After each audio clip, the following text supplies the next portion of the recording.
देह कशासाठी दिला मानवाला? देह दिला हा भजन करण्यासाठी. महाराज बाबांनी सांगितलं, कोण दिवस येल कैसा, काय या देहाचा भरोसा. नको नको मना गुंतू माया जाळी, काळाला जवळ गरसवया. काळाची हे उडी पडेल बा जेव्हा, सोडविना तेव्हा माये बापा, सोडविना राजा देशींचा चौधरी. आणि कसोरी भली भली तुका म्हणे सोडविना कोणी, एका चक्रपाणी वाचुनी. ज्या वेळेस यम तुम्हाला घ्यायला येणार आहे ना, इजू बाबा तुम्ही दिलं त्या दिवशी परमान केशव महाराजाला, कस काय माहित झालं यम कसा हाणतोय म्हणून. विठ्ठल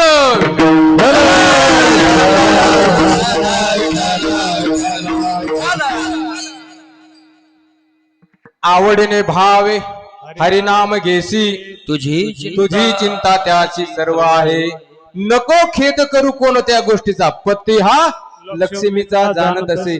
जसे जसे मला पहिले सुरुवात अभंग पाठांतर होत गेले बाबाच्या कृपाशीर्वादान. महाराज पहिला मला अभंग पाठ झाला, सावध झालो सावध झालो हरीच्या आलो जागरणा, जेथे वैष्णवाचा भार जे जेकार गरज तैसे. पहिला अभंग माझ्याकडे पाठ झाला महाराज. आणि बाबाकडे गेलो, बाबा माझ्याकडे एक अभंग पाठ झालो. म्हणले कोणता?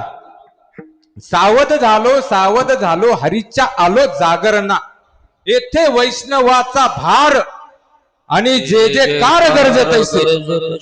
वैष्णव कोणाला म्हणायचं महाराज? संत कोणाला म्हणायचे? वारकरी कोणाला म्हणायचे? विश्वनाथ बाबा वाहक यांना संत म्हणायचं. टिटवीचे राऊत बाबा उद्धव यांना संत म्हणायचे.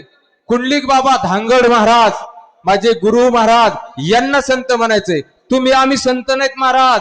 तुमच्या आमच्या कपाळाला चंदन लावायची लाज जर वाटती तर तुम्हाला संत म्हणायचे का? विठ्ठल विठ्ठल.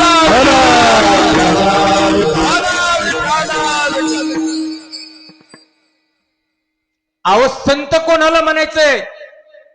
ज्याचे मंदिर झाले त्यांना संत म्हणायचंय. ज्याचे वर्षाला समाधी सोहळे होतात ना त्यांना संत म्हणायचंय. कथा करायला म्हणजे त्याला संत नाही म्हणायचं. कीर्तन करतं म्हणून त्याला संत नाही म्हणायचं. काय गायन करतं म्हणून त्याला संत नाही म्हणायचं.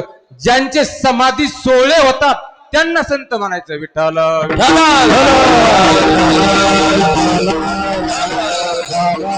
संत तोची जाना जगी, संत तोची जाना जगी, संत तोची जाना जगी, संत तोची जाना जगी. दया क्षमा जाचे अंगी, दया क्षमा जाचे अंगी, दया क्षमा जाचे अंगी, दया क्षमा जाचे अंगी, दया जाचे अंगी, दया क्षमा संत तोची जाना जगी, दया क्षमा जाचे अंगी, दया क्षमा